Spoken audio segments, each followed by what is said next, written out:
And we're back. I thought I'd give a little update on the enclosed garden. Just about 2 weeks ago I went ahead and really made this more tight than it was by securing what I've been calling the bay windows. Obviously they're not windows really, but they have a 1/2-inch hardware cloth on them.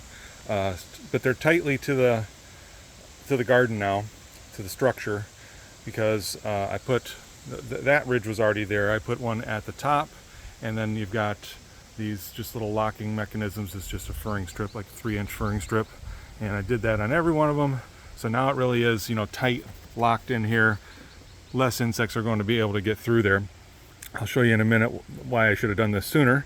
Of course, again, the top, if I can stretch my camera up there, I don't know what that's going to look like because I can't see it, but the top is also 1/2-inch hardware cloth, and that's a removable 4 pieces that I'll be able to take off in the winter. I probably gave you this vantage point in another video, but here it is again. Those are just 4 unattached pieces that I'll store underneath the deck there for the winter. Okay, but again, each one of these is now locked tight, and my theory, which didn't work so well this year, or this summer, I will be planting more brassicas in the fall, or pretty soon here for a fall harvest, and we'll just see if it improves. Excuse me. These windows, again, they had gaps in them before. When I don't have them locked down with that kind of thing, you could see just a lot of gaps. This one still has somewhat of a gap there, so I probably need to tighten that up even more. And I'm thinking like here, like where I had this is so wide, it was wider than you can get a roll of 1/2-inch hardware cloth, so I tied them together here with these are hognose ties actually, and there's a little gap here, and I don't know, I guess that's where the moths are getting in through it. And if that's not the case, then my theory is a total failure, because they can get through those 1/2-inch squares. If I get these last few measures done and they're still getting in, then next year I'm just going to have to use an organic product. I forget what it is for these things, BT or DE or neem oil. It's one of those 3. All right, so anyway, coming in the garden here, you'll see everything looked great as you go around here. These are peppers, doing great. I've harvested a few peppers off of the different varieties. This is lettuce that's winding down that you saw before in a video that I'm letting some of it go to seed. Actually, about every other day I just pull a plant and go throw it into the chickens. And the damage basically just gets worse as I pan this way. Okay, so these cabbages still look okay. They've got some damage, but they're starting to form heads, so that's exciting. It's possible that we'll actually eat these. I don't know. But about when you get to about here, there's no way that I would feed this to a human being unless they were starving. Just too much damage. They're not really heading up either. I just don't suppose that's because when the leaves get damaged, they don't get enough sun, and then they're not heading up the way they should. And then here's where it really gets bad. This is where it gets to broccoli. They must love broccoli more than even cabbage, even though they're called the cabbage moth. And you can see worms on there. And I'll show you a really bad one here.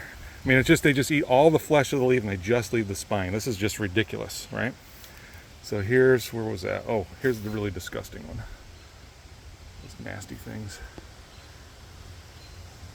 The good news is, because I'm a glass half full guy sometimes, so all this is broccoli and cauliflower, and it's obviously nothing to be salvaged.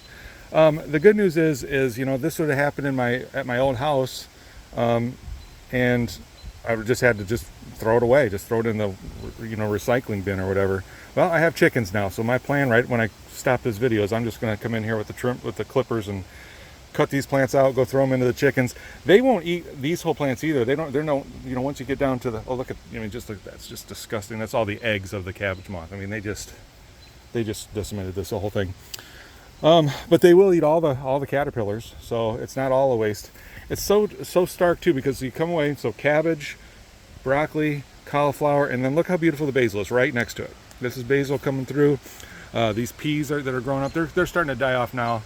I'm probably going to stop eating off of it and let some of those get big and ripe, and then I'll be able to save peas seeds for next year. These are the mammoth sugar snap pea. And then we're back to some peppers again. They're doing great. Good fruit back there. In the shorter seasons that we have in Michigan, I haven't had much success growing peppers to the point where they turn red. or orange or whatever their natural color is. Usually just the season wraps up and you got to harvest them as green, which is fine. You can harvest a pepper at any stage, but I'd like to get them to get to red. These are pepperoncinis. Those turned red last year. We'll see how they do. I've got a good harvest of those too. So that's what I'm dealing with here in early August. Thanks for watching.